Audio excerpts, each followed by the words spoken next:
Firstly, the camera I used was a Canon SD with a 40mm lens. This allowed me to film in high definition. Filming in high definition was important to me, as in my research stage using YouTube, I looked at real media products such as music videos, and they all offered an option to view the video in a 720p option or a 1080p option. My camera being able to film in 1080p helped me meet standards of real professional media products that are out there currently today. Furthermore, the camera's lens allowed me to easily change the focus and use depth of field effectively in my shots. Also, in the construction stage, I used the tripod for steady shots and a dolly for tracking shots. This equipment enabled me to film to a professional standard.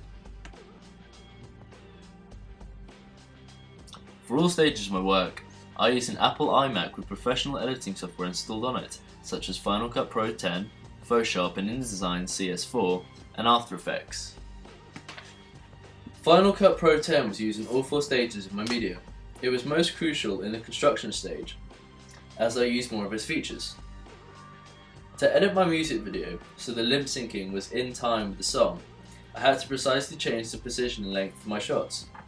I used the blade tool to cut my shots when I needed to, and I used the trim tool to change the length of my video clips. During filming in the construction stage, I used the dolly. However, the road I filmed on was uneven, so there were some unsteady shots as a result. However, I used a stabilization feature on Final Cut that focuses on key points in the shot and keeps them still while making the shot seem relatively steady.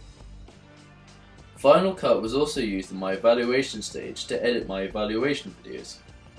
It was also used to create my animatic during the planning stage. During the construction stage of my ancillary tasks, I used Photoshop to produce my final digipack and poster.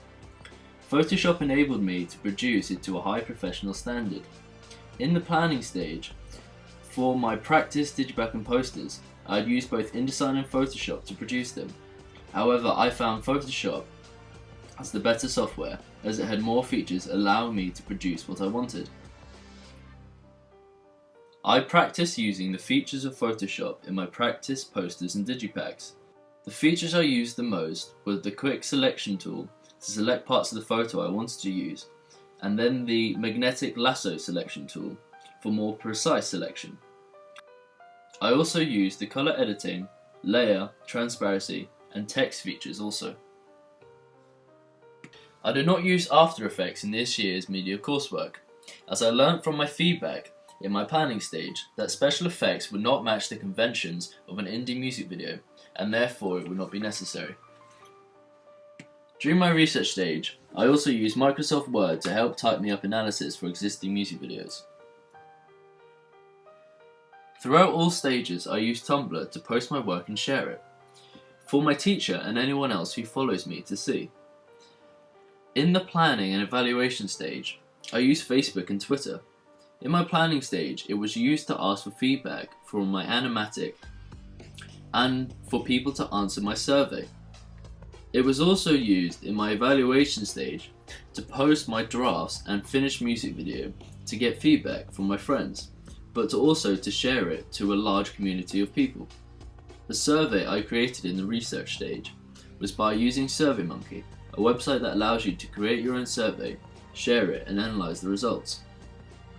Throughout all 4 stages, I would use YouTube to post my videos and copy the link onto my Tumblr blog. YouTube was also useful in the planning stage to watch professional music videos as research. I also used a website called dafont.com to download fonts that I thought could be used effectively in my media products.